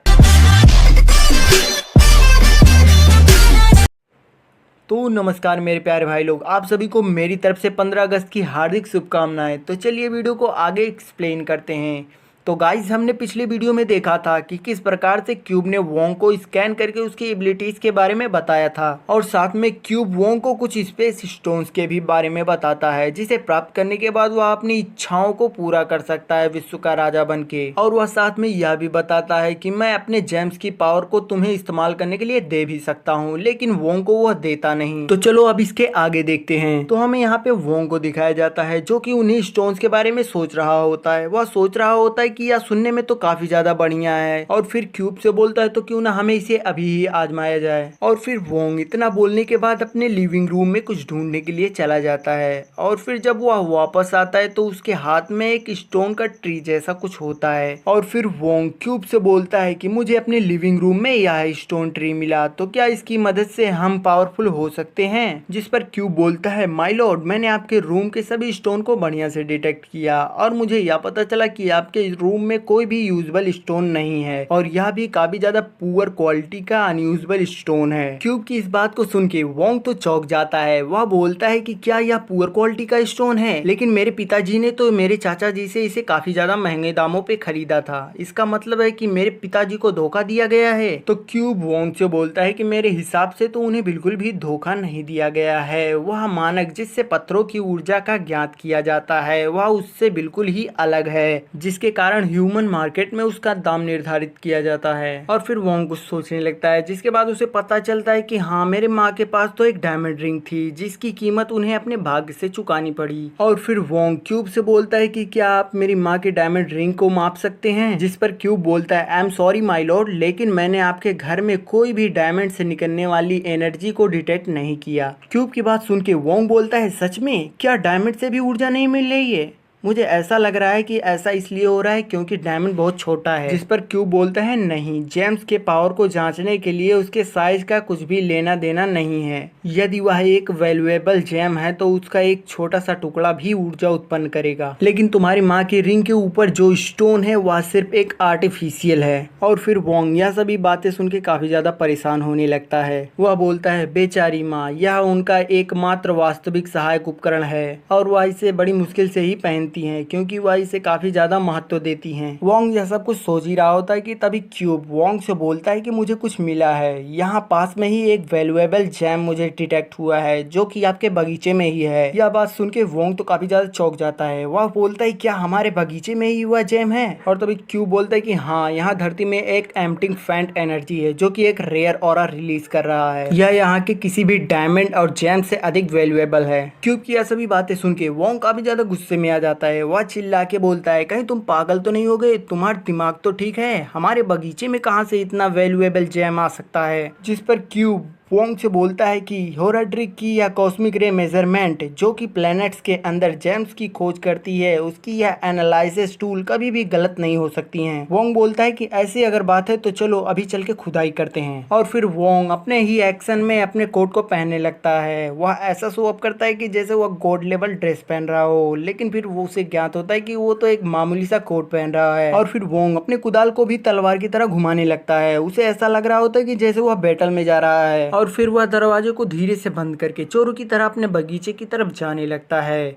और फिर वह सोचता है कि मैं बचपन में भी इतना फुर्तीला नहीं था जितना अब हो गया हूँ। और फिर वोंग क्यूब से पूछता है कि आप कह रहे हैं कि गड़ा हुआ खजाना यहीं पर है। जिस पर क्यूब बोलता है यस माय लॉर्ड, यहीं पर वह खजाना है। और फिर वोंग उस जगह को ध्यान से देखता है और फिर बोलता है, कहता है कि ये तो वही जगह है जहाँ पे बूढ़े लोग एक्सरसाइज करने के लिए आते हैं। और फिर यह जानने के बाद वोंग सोचता है कि क्यूब कहीं मेरी टांग तो नहीं खींच रहा है, वो मेरे साथ कोई मजाक तो नहीं कर रहा। जिस पर क्यूब बोलता है हे माय लॉर्ड, आपका संदेह करना जायज है, क्योंकि आपके स्थान पे अगर अन्य कोई व्यक्ति होता वह भी संदेह करता कि ऐसे पब्लिक प्लेस पे कोई जेम्स कैसे मिल सकता है। इसलिए आपको इस स्थान पे अपने माइक्रोवेव रेडिएशन का उपयोग करना चाहिए, जिससे आप धरती के अंदर जेम्स को देख सकते हैं। और फिर वोंग बोलता है कि मैं तो जरूर देखूंगा, मैं तो यहाँ काफी दिनों से रह रहा हूँ, इसलिए मुझे यकीन करना मुश्किल है कि यहाँ पे कोई जेम है। और फिर वह अपने माइक्रोवेव रेडिएशन का यूज करके जमीन के अंदर देखने लगता है। और वह जब जमीन के अंदर देखता है तो उसे सच में एक चमकीला स्टोन दिखाई देता है, जिसको देख के वह काफी ज्यादा खुश हो जाता है। और फिर वोंग अपनी छोटी सी कुदाल को हाथ में लेके बोलता है, ओए अज्ञात पत्थर, वैसे भी तू मेरा है, अब तू मुझे मिलने के लिए तैयार हो जा। और फिर वोंग इसी के साथ वहाँ पे खुदाई करना चालू कर देता है। और तभी वोंग के पीछे एक बुढ़िया आ जाती है जो कि बोलती है कौन है वहाँ जो बगीचे में खुदाई कर रहा है। इतना सुनने के बाद वोंग तो काफी ज्यादा डर जाता है। और तभी क्यूब उस बुढ़िया को स्कैन करता है और फिर वोंग से बोलता है, हे माय लॉर्ड, लगभग मैंने 40 साल पहले के एक महिला दुश्मन को ढूंढ निकाला है और इस समय उसकी फाइट टेक्निक्स भी काफी ज्यादा कमजोर है। और फिर वोंग जब पीछे मुड़ के देखता है तो उसे पता चलता है कि ये तो मिसेस लियू है जो कि हमारे पड़ोस में ही रहती हैं। और फिर वोंग जोर से चिल्ला के बोलता है, मिसेस लियू, मैं वोंग हूँ और मैं यहाँ पे कुछ जानवरों की देखभाल कर रहा हूँ। मिसेस लियू वोंग के पास में जब आती हैं तो वह देखती हैं कि वोंग के पास में एक गड्ढा होता है। वह समझती हैं कि यहाँ पे कोई जानवर ने पोटी कर दी थी जिसे वोंग दफना रहा है। वह वोंग से बोलती हैं, बहुत अच्छे लड़के, तुम उसे और भी अच्छे तरीके से गहराई में दफना दो। और तभी क्यूब वोंग से बोलता है, हे माय लॉर्ड, आप उस बुढ़िया को जान से मार सकते हैं क्योंकि आप उससे ज्यादा पावरफुल हैं। क्यूब की इस बात को सुन के वोंग बोलता है, तुम एकदम से बेवकूफ हो क्या? तुम हत्या का मामला सामने क्यों ला रहे हो? और इतना कह के वह बुढ़िया को देख के हंसने लगता है। और उसे देख के बुढ़िया बोलती है, तो ठीक है बच्चे, उसे अच्छे से दफना देना क्योंकि मैं नहीं चाहती कि सुबह एक्सरसाइज करने के लिए आने वाले बूढ़े लोग उस पर पैर रखें। और फिर इतना बोलने के बाद बुढ़िया वहाँ से चली जाती है, जिस पर क्यूब वोंग से बोलता है, हे माय लॉर्ड, हमारा टारगेट बच गया। क्यूब की बात को सुन के वोंग बोलता है, क्यूब, तुम उस बकवास से मेरे दिमाग को अब नहीं भर सकते। और इसी के साथ वोंग जमीन खोदना जारी रखता है। वोंग के इस आदेश को सुन के क्यूब बोलता है, यस माय लॉर्ड, जिसका मतलब है कि क्यूब अब वोंग से ऐसी बकवास नहीं करेगा। और उधर दूसरी तरफ हमें उस बुढ़िया को जाते हुए दिखाया जाता है जो कि वोंग को काफी अच्छा लड़का बोल रही होती है। वह बोल रही होती कि वोंग कितना अच्छा लड़का है जो कि इतनी देर से जानवरों के मलमूत्र को गाड़ने के लिए गड्ढा खन रहा है। और फिर हमें आधे घंटे बाद का सीन दिखाया जाता है जहाँ पे वोंग को वह स्टोन मिल चुका होता है और इस दौरान वह काफी ज्यादा थक भी चुका होता है। वह क्यूब से पूछता है कि क्या यह वही जेम है जिसके बारे में तुमने मुझे बताया था? क्यूब बोलता है, यस माय लॉर्ड, यह एक प्राइमेटिव जेम है। वोंग उस स्टोन को ध्यान से देखने लगता है और बोलता है कि यह स्टोन तो बहुत ही बदसूरत है, अगर मैंने इसे दिन में देखा होता तो लात मार के किनारे कर देता। और फिर वोंग क्यूब से पूछता है, तो अब मैं क्या करूँ इस स्टोन का? जिस पर क्यूब बोलता है कि जल्दी से इस स्टोन को क्यूब रियलम के अंदर ले आओ। और फिर वोंग तुरंत से उस स्टोन को लेके क्यूब के अंदर टेलीपोर्ट हो जाता है। अब क्यूब वोंग से बोलता है कि तुम्हें क्यूब के दीवार में एक गोला आकार का मुंह दिखेगा जो कि इस स्टोन को खाने के लिए बना हुआ है। और वोंग जब देखता है तो उसके सामने ही वह गोला आकार का मुंह बना हुआ होता है। वह बोलता है कि हाँ, मेरे सामने ही यह गोला आकार का बना हुआ है, क्या यही खाता है स्टोन को? क्यूब बोलता है, बस अब तुम उसके अंदर जैम को डाल दो। वोंग बोलता है, क्या डाल दो? यह एक दीवार है, तुम्हें दिखाई नहीं दे रहा है क्या? क्या तुम पागल हो गए हो? मैं दीवार के अंदर कैसे डालूं? और तभी वोंग जैसे ही उस जैम को दीवार में सिटाता है वह दीवार उसको तुरंत से खाने लगता है। वह काफी चिपचिपा दिख रहा होता है। यह देख के तो वोंग काफी ज्यादा चौंक जाता है। और फिर हमारा यह एपिसोड भी यहीं पे खत्म हो जाता है। अब मिलते हैं इसके अगले एपिसोड में, तब तक के लिए नमस्कार।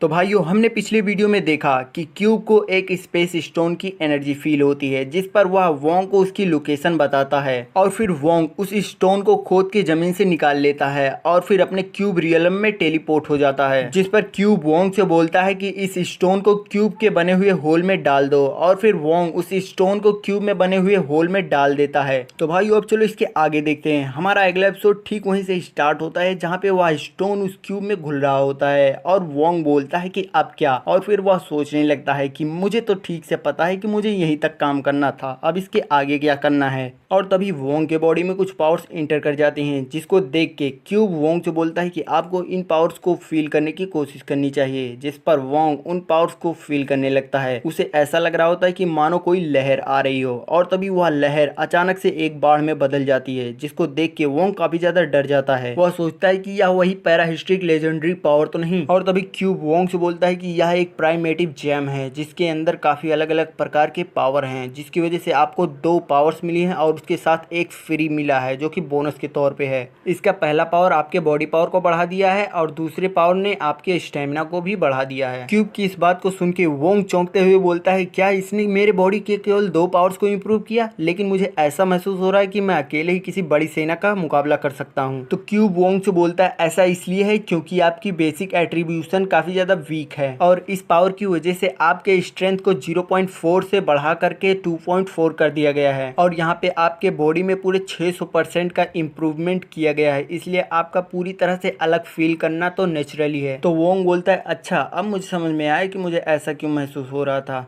तो क्यूब बोलता है कि होराड्रिक को अपने होस्ट के बॉडी की मॉडिफिकेशन करना तो एक सिस्टमेटिक है, ना कि टेक्निकल। इसे सीधे शब्दों में कहे तो अधिक ताकत को हासिल करने के लिए डीएनए के अंदर ही मॉडिफिकेशन करना होगा, जिससे आपकी मांसपेशियां काफी ज्यादा मजबूत हो जाएंगी और आपकी बॉडी भी काफी ज्यादा पावरफुल हो जाएगी, क्योंकि होराड्रिक अपने होस्ट की कॉम्बैट कैपेबिलिटी को तेजी से इंप्रूव कर सकता है। वोंग पूछता है कॉम्बैट कैपेबिलिटी ये क्या होता है, मुझे तो ये एक गेम की तरह लग रहा है। तो क्यूब वोंग से बताता है कि यह आपके इंटेलिजेंस और बॉडी पावर्स के ऊपर डिपेंड करता है कि आपकी कॉम्बैट कैपेबिलिटी कितनी पावरफुल है। तो वोंग क्यूब की बात को रोकते हुए बोलता है ठीक है चलो, अब ये सब काफी ज्यादा कॉम्प्लिकेटेड हो रहा है, इसलिए अब मैं अपने पावर को आजमाना चाहता हूँ। और फिर वोंग क्यूब रियलम से बाहर अपने बगीचे में टेलीपोर्ट हो जाता है, जहाँ पे उसके सामने ही एक पेड़ होता है। उसको देख के वोंग बोलता है चलो ठीक है, इस पेड़ पे ही मैं अपने पावर का टेस्ट करता हूँ, देखता हूँ कि मेरी स्ट्रेंथ कितनी बढ़ी है। और फिर वोंग उस पेड़ पे अटैक करने के लिए अपने पंच को रेडी कर लेता है और फिर वह बोलता है कि देखो मेरा पंच कितना मजबूत है, और इसी के साथ वह पेड़ पे जोरदार अटैक करता है, जिसकी वजह से पेड़ में हल्की सी वाइब्रेशन होती है और फिर वह शांत हो जाता है। और उधर हमें वोंग को दिखाया जाता है जो कि अपना हाथ पकड़ के रोने लगता है, उसको काफी ज्यादा दर्द हो रहा होता है। और तभी क्यूब वोंग से बोलता है कि ऐसा लग रहा है कि मानो आपके शरीर का लचीलापन आपके स्ट्रेंथ के अनुसार नहीं है। और तभी वहां पे बारिश होनी शुरू हो जाती है, जिस पर वोंग बोलता है कि मैं तो भूल ही गया था कि आज रात को बारिश होने वाली है। और फिर वोंग अपनी सड़ी हुई किस्मत को कोसते हुए अपने रूम में सोने के लिए चला जाता है। और फिर दोबारा से हमें उस बगीचे का सीन दिखाया जाता है। वोंग ने जिस पेड़ पे अटैक किया था उस पेड़ में काफी बड़ा गड्ढा हो चुका था, इससे हमें यह पता चलता है कि वोंग की पावर काफी ज्यादा बढ़ चुकी है। और फिर अगले दिन हमें स्कूल का सीन दिखाया जाता है, जहाँ पे वोंग अपनी क्लास में जा रहा होता है। वह तो रात को सो भी नहीं पाया होता है क्योंकि उसकी स्ट्रेंथ काफी ज्यादा बढ़ चुकी होती है और वह अब भी काफी ज्यादा एक्साइटेड था।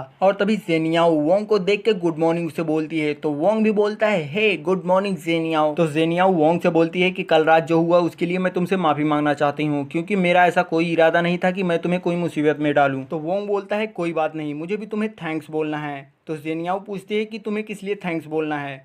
वोंग शर्माते हुए बोलता है कि बताने के लिए थैंक्स। तो मेरे भाइयों यहाँ पे एक क्वेश्चन बनता है कि वोंग आखिर किस लिए जेनियाओ से थैंक्स बोल रहा है। अगर आप लोगों ने फर्स्ट एंड सेकंड एपिसोड देखा होगा तो आप लोग को जरूर पता होगा कि वोंग किस लिए थैंक्स बोल रहा है। और अगर आप लोगों को पता है कि वोंग किस लिए थैंक्स बोल रहा है तो फटाक से हमको भी कमेंट में बता दीजिएगा। और तभी क्यूब वोंग से बोलता है हे माय लॉर्ड, आपके हृदय गति में असमान उतार चढ़ाव का पता चला है। क्यूब की बात को सुन के वोंग उसे चुप कराने लगता है और तभी वोंग को किसी की चिल्लाने की आवाज सुनाई देती है और वे लोग सभी को रास्ते से हटने को बोले होते हैं। और वोंग जब पीछे देखता है तो उसे पता चलता है कि ये वही गैंगस्टर हैं जो कि रात को वोंग को खूब पीटे थे और ब्रिज से नीचे फेंक दिए थे। और फिर वे गैंगस्टर वोंग को घूरने लगते हैं। उनमें से एक बंदा तो मेज पे ही अपनी लात से पीटने लगता है। और इसी के साथ हमारा ये एपिसोड भी यहीं पे खत्म हो जाता है। इसका अगला एपिसोड जल्दी ही आएगा, आपको इंतजार नहीं करना पड़ेगा।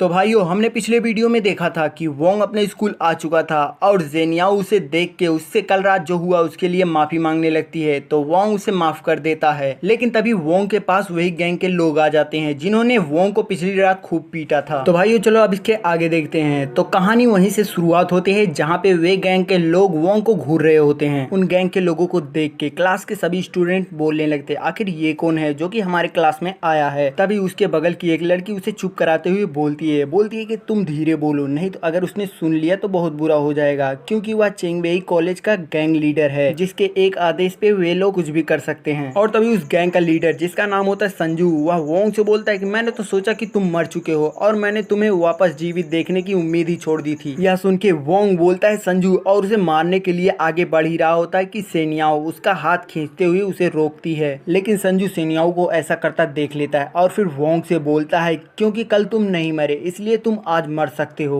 जिस पर जेनियाओ बोलती है भाड़ में जाओ तुम लोग, आखिर वोंग की गलती क्या है जो तुम लोग उसे मारने के लिए उसके पीछे पड़े हुए हो। जेनियाओ की बात सुन के सभी स्टूडेंट्स बोलते हैं क्या ये सभी लोग वोंग को मारने के लिए यहाँ आए हैं। तभी संजू वोंग को मारने के लिए आगे बढ़ता है, लेकिन वोंग को प्रोटेक्ट करने के लिए जेनियाओ उसके सामने आ जाती है और बोलती है कि मेरे रहते हुए तुम वोंग को छू भी नहीं सकते। जेनियाओ को ऐसा करता हुआ देख वहाँ के स्टूडेंट बोलते हैं आखिर जेनियाओ के साथ क्या होने लगा। और तभी संजू अपने दोस्तों से हंसते हुए बोलता है क्या तुम लोग देख रहे हो इस कबाड़ी को अपनी सुरक्षा के लिए एक लड़की की जरूरत पड़ रही है। और फिर वह वोंग से बोलता आखिर तुम्हें किससे इतना डर लग रहा है जो तुम एक लड़की के पीछे छुप रहे हो। और इतना बोलने के बाद वे सभी लोग जोर जोर से हंसने लगते हैं। और तभी क्यूब वोंग से बोलता है हे माय लॉर्ड, आपके इन टारगेट्स की कॉम्बैट कैपेबिलिटी अराउंड 5 की है। तो वोंग बोलता है केवल 5 की है, मैं तो समझा इनकी और भी अधिक होगी। अच्छा तुम मेरे कॉम्बैट कैपेबिलिटी को बताओ कि कितनी अधिक है। तो क्यूब वोंग से बताता है कि हे माय लॉर्ड, आपकी कॉम्बैट कैपेबिलिटी प्रेजेंट टाइम में 19 से 22 के बीच में है। और तभी संजू सेनियाओ से बोलता है याओ याओ, ये आदमी तो बेवकूफ है, लेकिन तुम तो इसे मूर्ख मत बनने दो, चाहे तो मैं तुम्हें साबित करके दिखा सकता हूँ कि ये एक मूर्ख है। इतना कहने के बाद संजू वोंग को अपने पास बुलाता है और इसकी बात सुन के क्लास के सभी स्टूडेंट चौंक जाते हैं। वह सोचते हैं कि अब ये वोंग के साथ क्या करने वाला है। और फिर संजू वोंग से बोलता है तो क्यों ना हम कोई गेम खेलें, चलो तुम अपने घुटने पर बैठ जाओ और तुमने क्या गलत किया है एक्सेप्ट करो। अगर तुम ऐसा कर सकते हो तो मैं प्रॉमिस करता हूँ कि तुम पे थोड़ा सा रहम दिखाऊंगा। इस बात को सुन के सभी लोग जोर जोर से हंसने लगते हैं। संजू बोलता है यदि तुम्हें यह मंजूर नहीं तो ठीक है, अब मैं तुम्हें जहां भी देखूंगा तुम्हें तब तक पीटूंगा जब तक कि तुम्हारी माँ भी तुम्हें पहचानने से इनकार ना कर दे। अपनी लीडर की ऐसी बात को सुन के वे सभी लोग काफी ज्यादा खुश होने लगते हैं। और हमें उधर स्टूडेंट्स को दिखाया जाता है जिसमें से एक स्टूडेंट बोलता है कि आखिर वोंग तो एक शांत स्वभाव का लड़का है, पता नहीं उसकी बेइज्जती करने के लिए उन लोगों ने क्या किया होगा। और अब तो उस गैंग के सभी लोग जोर जोर से वोंग को घुटने टेकने के लिए बोलने लगते हैं। इनके बातों को सुन के एक लड़का अपने बगल में बैठी हुई लड़की से बोलता है अगर वोंग ने सीधे तरीके से इस गैंग के लीडर के सामने अपने घुटने टेक दिए तो वोंग का हाई स्कूल में ज्यादा समय तक जीवित रहना नामुमकिन है। लेकिन तभी सेनियाओ गुस्से में संजू से बोलती है घुटने टेकने, तुम तो बहुत आगे चले गए। और तभी वोंग सेनियाओ के कंधे पे थपथपाते हुए बोलता है थैंक यू मेरा साथ देने के लिए, बाकी सब मुझ पर छोड़ दो। और फिर वोंग उन लोगों से बोलता है जो कायर लोग होते हैं वही बिना मतलब के दूसरों पर हमला करते हैं और जो बहादुर होते हैं वे किसी से नहीं डरते, और तुम जोकरों के लिए तो अब शो खत्म हो गया है। वोंग की इस बात को सुन के वे गैंग के लोग काफी ज्यादा सोच में पड़ जाते हैं। वे सोचने लगते हैं आखिर इसके अंदर इतनी हिम्मत कैसे आ गई जो हम लोगों से इस तरीके से बात कर रहा है। वोंग की इस बात को सुन के पीछे बैठी हुई लड़की बोलती है वोंग तो आज बहुत बुरी तरीके से पिटने वाला है। जबकि उसके बगल में बैठा हुआ लड़का बोलता है वोंग जो अक्षु तो बहुत ही बहादुर है। और फिर वोंग संजू से बोलता है संजू मेरे पास आपके लिए एक सलाह है कि जीवन में आत्म जागरूकता सबसे इम्पोर्टेंट है। और हाँ, सेनियाओं को और अधिक परेशान मत करो, सब लोग आपसे कितना डरते हैं कि कोई आपके सामने खड़ा भी नहीं हो सकता, क्या आप यह भी फील नहीं कर सकते। और फिर वोंग बोलता है अब से मैं सेनियाओं की रक्षा करूंगा। वोंग की इस बात को सुन के सभी लोग आपस में बात करने लगते हैं कि वोंग ने कब से इस लड़की को पटा लिया और अब तो वोंग उसके लिए जान भी देने को तैयार है। वोंग की इस बात को सुन के संजू का तो पारा हाई हो जाता है। वह बोलता है इस बार फिर से तुमने मुझे गुस्सा दिला दिया, इस बार तो मैं तुम्हें जिंदा नहीं छोड़ूंगा। और फिर संजू वोंग के ऊपर अपने पंच से जोरदार अटैक कर देता है जिसको देख के क्लास के सभी स्टूडेंट काफी ज्यादा डर जाते हैं। सेनियाओं की तो सांसें ही रुक जाती हैं। और उधर हमें वोंग को दिखाया जाता है जो कि बेखौफ उसके पंच को देख रहा होता है। वह बोलता है इतना स्लो पंच, इसे तो मैं दिन के समान क्लियरली देख सकता हूँ। और तभी वोंग उसके हाथों को आसानी से पकड़ लेता है जिसकी वजह से संजू काफी ज्यादा चौंक जाता है। वह सोचता है कि आखिर इसने मेरे हाथ को इतनी आसानी से कैसे पकड़ लिया। और फिर वोंग तो उसके हाथ को पकड़ने के बाद दबाने भी लगता है जिसकी वजह से उसकी हड्डियां टूटने लगती हैं। और यह देख के तो उसके क्लासमेट तो हक्के बक्के रह जाते हैं, उन्हें तो कुछ समझ में ही नहीं आता। और उधर हमें पीछे गैंग के 2 मेंबर्स को दिखाया जाता है जिनमें से हेयर स्टाइल वाला बोलता है कि आखिर बॉस उसे पंच क्यों नहीं कर रहे हैं, और कुछ स्टूडेंट्स भी बोलते हैं कि आखिर वो इसे मार क्यों नहीं रहा। तभी उस गैंग के मेंबर्स संजू को उत्साहित करते हुए बोलते हैं बॉस उसे खत्म कर दो, उसको उसकी औकात दिखा दो। इधर हमें संजू को दिखाया जाता है जिसकी तो पूरी हालत पतली हो चुकी होती है, उसके पसीने भी चू रहे होते हैं। वह बोलता है मुझे इतना तेज दर्द हो रहा है कि मुझे सहा भी नहीं जा रहा है, ऐसा लग रहा है कि यह मेरे हड्डियों को तोड़ देगा। और तभी कोई पर्सन खांसता है। वह बोलता है यह क्या चल रहा है क्लास में, यह क्लास का समय है और सभी लोग अपने सीट पर बैठ जाओ। जब सभी स्टूडेंट उस तरफ देखते हो तो पता चलता है कि ये तो अपने टीचर हैं। उनमें से एक स्टूडेंट बोलता है कि हाँ ये तो हेड टीचर हैं। और वोंग भी उनको देख के संजू का हाथ छोड़ देता है जिस पर संजू बोलता है जाने भी दो मुझे घटिया इंसान। और तभी टीचर क्लास में आ जाता है और उन लोगों से बोलता है तुम लोग तो इस क्लास में नहीं पढ़ते। और फिर संजू की तरफ पॉइंट आउट करते हुए पूछता है क्या तुम इस क्लास में पढ़ते हो, जिस पर संजू कुछ नहीं बोल पाता। और फिर टीचर उन लोगों को डांटते हुए बोलता है चले जाओ यहाँ से, यह क्लास का समय है, तुम जैसे सुअरों को बस टहलना ही आता है। हेड टीचर की ऐसी बात सुन के संजू वहां से अपने साथियों को लेके जाने लगता है और जाते समय वह वोंग को धमकी भी देता है। बोलता है यह अभी खत्म नहीं हुआ, तुम थोड़ा देर इंतजार करो, मैं इसका बदला जरूर तुमसे लूंगा। संजू की इस धमकी को सुन के वोंग उसे रोकता है और बोलता है कि क्षमा कीजिए लेकिन आप मुझे बताएंगे कि मैं आपका कहाँ इंतजार करूंगा। और वोंग सोचता है कि अगर मैं इन बदमाशों को सबक नहीं सिखाऊंगा तो ये हमेशा आते रहेंगे। और वोंग के इस जवाब को सुन के गैंग के मेंबर्स तो चौंक जाते हैं लेकिन फिर भी संजू बोलता है क्या बकवास कर रहे हो।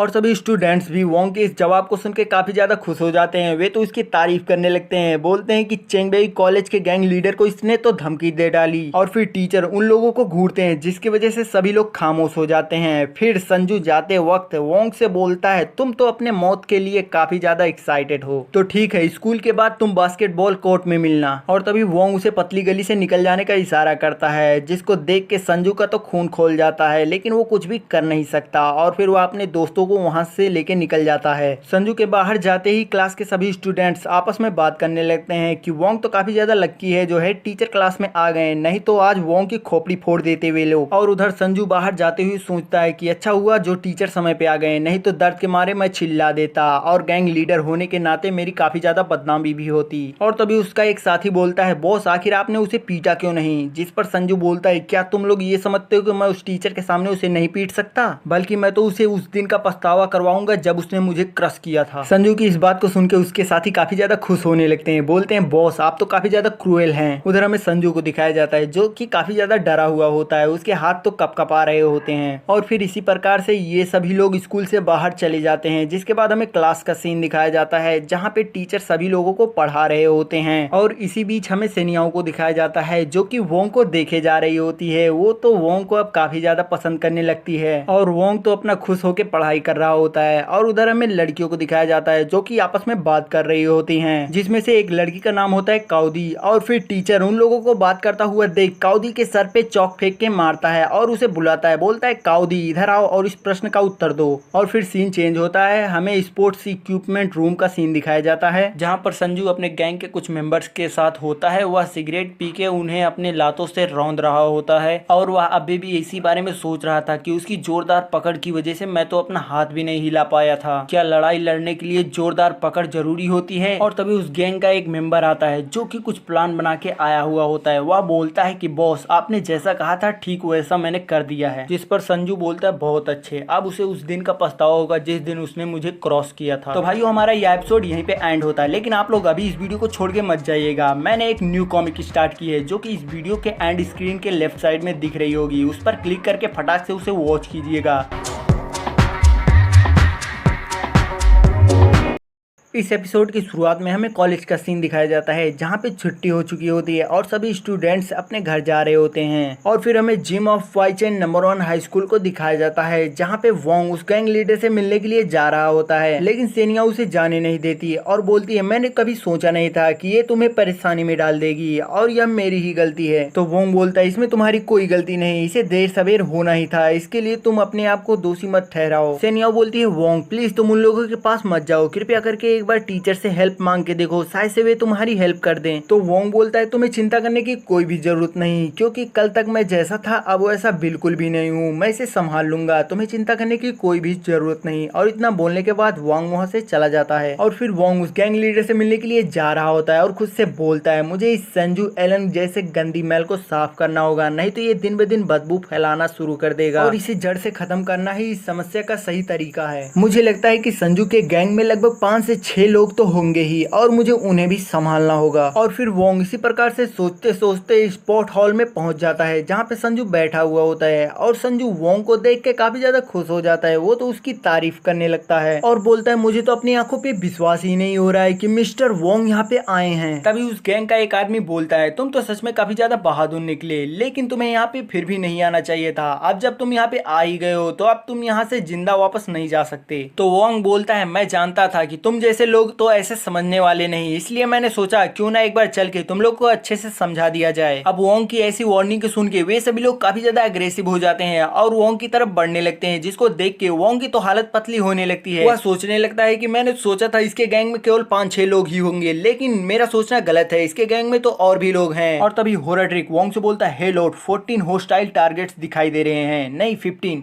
16, इसी प्रकार से वह नंबरिंग काउंटिंग करता रहता है। और तभी संजू वोंग के पास आता है और उससे बोलता है, मैंने तो यह कभी भी नहीं सोचा था कि मुझे यह भी दिन देखने को मिलेगा कि जब कोई बाई चांस कॉलेज से मेरे सामने खड़ा होने की हिम्मत भी करेगा। और अब तो वो उन सभी से घिरा होने के बाद तो काफी ज्यादा डरने लगता है, सोचता है कि मैंने गलती कर दी यहाँ पे आके। तभी संजू अपने लोगों से बाहर जाने का गेट बंद करने को बोलता है, जिसको सुन के वोंग तो और भी डरने लगता है। लेकिन तभी होराड्रिक वोंग से बोलता है, माय लॉर्ड मैंने काउंट कर लिया, यहाँ पे टोटली 27 एनिमीज हैं। और अब तो वोंग होराड्रिक के इस जवाब को सुन के काफी ज्यादा गुस्से में आ जाता है और उसे गालियां देने शुरू कर देता देता है और फिर हमें दो लोग को दिखाया जाता है जो कि संजू के कहने पे गेट बंद कर रहे होते हैं। और संजू वोंग से बोलता है तुम्हें शायद से पता नहीं, यहाँ के सभी लोग मेरे आदमी हैं। और इतना बोलने के बाद वे सभी लोग वोंग को मारने के लिए उसके करीब जाने लगते हैं, जिनको देख के वोंग तो घबराने लगता है। बोलता है मैं तो चारों तरफ से घिर गया हूँ, अब मैं कहीं पे जा भी नहीं सकता। ऊपर से इन्होंने गेट भी बंद कर दिया। अब जल्दी से जल्दी मुझे कुछ सोचना होगा, नहीं तो ये लोग मुझे मार देंगे। तभी वोंग के दिमाग में एक आइडिया आता है। वह बोलता है संजू तुम तो काफी ज्यादा डरपोक हो जो इन लोगों के पीछे छिप रहे हो, अगर तुम में हिम्मत है तो मेरे साथ एक फाइट करो। लेकिन संजू भी वोंग की चाल को समझ जाता है और वह सोचता है यह लड़का तो काफी ज्यादा ताकतवर है और यह चाहता है कि मैं इससे अकेले लड़ूं, जो कि बिल्कुल भी नहीं हो सकता। वह इसके लिए बस सपने देख सकता है। और फिर वह वोंग से बोलता है तुम मुझे चूतिया समझते हो जो मैं तुमसे अकेले लड़ूंगा, जब मेरे पास इतने लोग हैं तो मैं तुमसे अकेला भला क्यों लड़ूं। और तभी संजू के गैंग से एक मोटा आदमी सामने आता है और वह बोलता है बॉस मैं इसकी ले लूंगा। और फिर हमें इसे मोटे सांड का नाम बताया जाता है जो कि होता है गंजा कियांग। अब ये गंजा नहीं है फिर भी इसका नाम गंजा कियांग है। और उस गंजे कियांग के सामने आते ही गैंग के सभी लोग उसकी काफी ज्यादा तारीफ करने लगते हैं, केवल संजू को छोड़ के, क्योंकि संजू जानता है कि तू बेटा बुरी तरीके से पिटने वाला है जो उससे अकेले लड़ने के लिए जा रहा है। और अब गैंग के सभी लोग जोर जोर से चिल्लाने लगते हैं कि उस लड़के को मार दो। उस मोटे इंसान को देख के वोंग चैन की सांस लेता है। वह बोलता है अच्छा हुआ जो कोई तो मुझसे अकेले लड़ने के लिए आया, नहीं तो इन लोग को अकेला संभाल पाना काफी ज्यादा मुश्किल हो जाता। और तभी वह गंजा यांग वोंग के पास आता है और उससे बोलता है चलो छोटी सी परी अब मुझे डांस करके दिखाओ। मोटे आदमी की इस बात को सुन के वोंग बोलता है चच्चा मुझे डांस तो नहीं आता लेकिन मैं फाइट जरूर कर सकता हूँ, अगर तुम्हें फाइट करना आता है तो मुझसे फाइट करो, लेकिन अगर तुम्हें नहीं आता तो सीधे अपने बॉस को यहाँ पे भेज दो और तुम उसके स्थान पे जाके बैठ जाओ।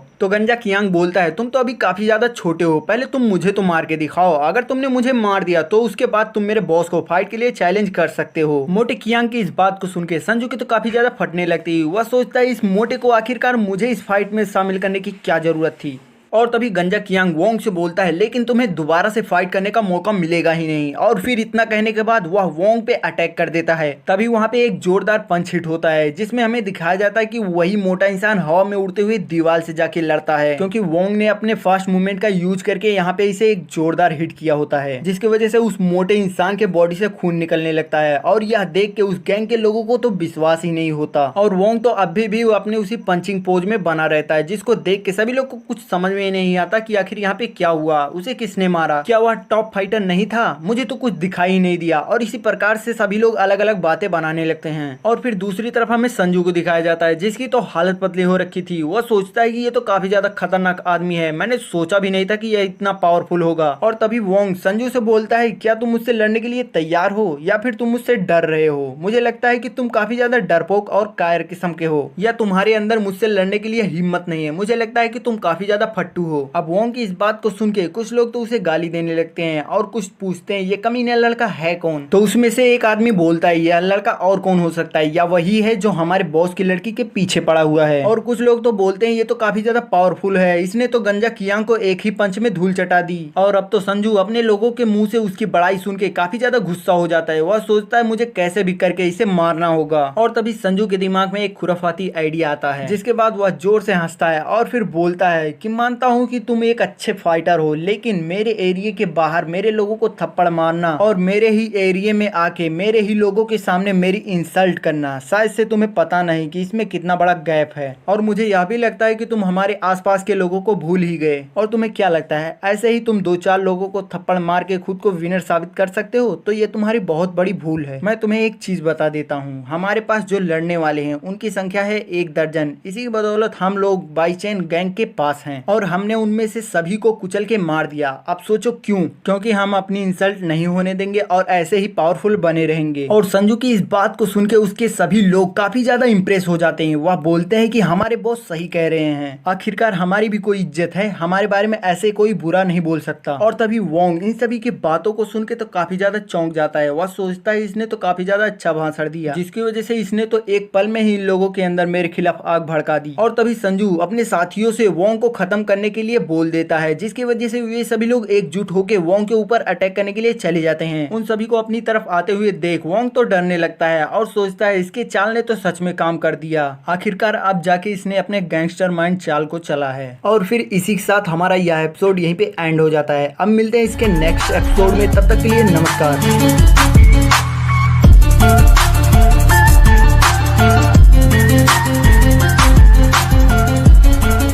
तो भाइयों हमने पिछले वीडियो में देखा था कि वोंग ने गंजे कियांग को काफी बुरी तरीके से हरा दिया होता है, जिसकी वजह से गैंग के सभी लोग काफी ज्यादा गुस्सा हो जाते हैं उसके ऊपर और उसको मारने के लिए काफी ज्यादा उतावले हो रहे थे। और इसी बीच संजू भी अपना लेक्चर शुरू कर देता है। वह बोलता है ऐसे ही कोई हमारी बेइज्जती नहीं कर सकता और इसने तो हमारी बहुत बुरी इंसल्ट की है, इसीलिए इसे सबक सिखाना ही होगा। गैंग के सभी लोग भी इस बात से एग्री हो जाते हैं और संजू के कहे मुताबिक वोंग को खत्म करने के लिए उसके पास जाने लगते हैं। तो भाई अब चलो इसके आगे देखते हैं। तो यहाँ पे वोंग उन सभी गैंग के लोगों को अपनी तरफ आते हुए देख के यह बात तो समझ जाता है कि ये लोग ऐसे नहीं रुकने वाले, अब मुझे इन लोगों को इन्हीं की भाषा में समझाना होगा। और फिर वोंग उन लोगों को सबक सिखाने के लिए रेडी हो जाता है। लेकिन तभी गैंग के कुछ लोग वोंग के काफी ज्यादा नजदीक आ जाते हैं और वे लोग वोंग को मारने ही वाले होते हैं कि वोंग उसे आराम से डॉज कर लेता है, क्योंकि वोंग को यह मूवमेंट काफी ज्यादा स्लो दिखाई दे रहा था। इसीलिए वह सोचता है कि अगर मुझे इसी प्रकार से दिखाई देता है तो तुम लोग मुझे मारने के बाद छोड़ो छू भी नहीं सकते। लेकिन फिर भी मुझे इन लोगों से केयरफुल रहना होगा, क्योंकि मेरी बॉडी इनके अटैक को सहने के काबिल नहीं है। और फिर हमें दिखाया जाता है जिस बंदे ने वोंग के ऊपर अटैक किया था, वोंग उसके ऊपर एक जोरदार हिट करता है, जिसकी वजह से वह जमीन पे ही गिर जाता है। लेकिन तभी होराड्रिक वोंग से बोलता है माय लॉर्ड पीछे तो देखो।